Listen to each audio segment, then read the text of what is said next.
যারা এই মুহূর্তে একটা ম্যাজিক বই পেয়েছে, ম্যাজিক বইটার নাম হচ্ছে সংবিধান, সেই ম্যাজিক বই অনুযায়ী তাদের যখন প্রয়োজন হয় তারা বলে এই সংবিধানের বাইরে যাওয়া যাবে না, আর যখন প্রয়োজন হয় না তখন তারা নিজেরাই এই সংবিধানটাকে মানতে চায় না। আমি খুব দুর্ভাগ্যজনকভাবে দুঃখের সাথে লক্ষ্য করি যে পবিত্র জাতীয় সংসদে সংবিধান অনুযায়ী রাষ্ট্রপতিকে মানতে হবে। আমি ম্যানেজ ভোটের প্রধানমন্ত্রী জনাব তারেক রহমানকে অনুরোধ করব, তাহলে সংবিধান অনুযায়ী ফ্যাসিস্ট গণহত্যাকারী শেখ হাসিনাকে আপনি প্রধানমন্ত্রী হিসাবে মেনে নেন, তাহলে সংবিধানের পূর্ণ রূপটা আমরা দেখতে পাব।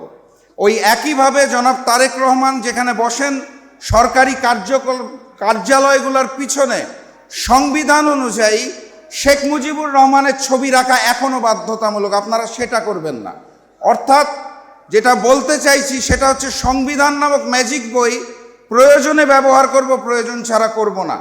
এরকম একটি মিথ্যাচার এবং মিথ্যার আশ্রয় নিয়ে যদি বিএনপি মনে করে যে জুলাইকে ধারণ না করে সামনের দিকে এগিয়ে যাবে, তাহলে সেই বাংলাদেশ, নতুন বাংলাদেশের যে জনপদ, যেই জনগণ, তারা প্রতিবাদ করবে এবং প্রতিরোধ করবে ইনশাল্লাহ।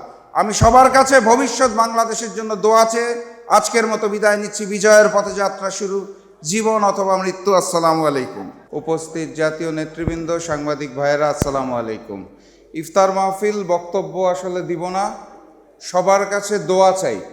দোয়া চাই কারণ হচ্ছে আমরা এমন একটা বাংলাদেশে এই মুহূর্তে আছি যেই বাংলাদেশের রাষ্ট্রীয় ক্ষমতায় থাকা রাজনৈতিক দল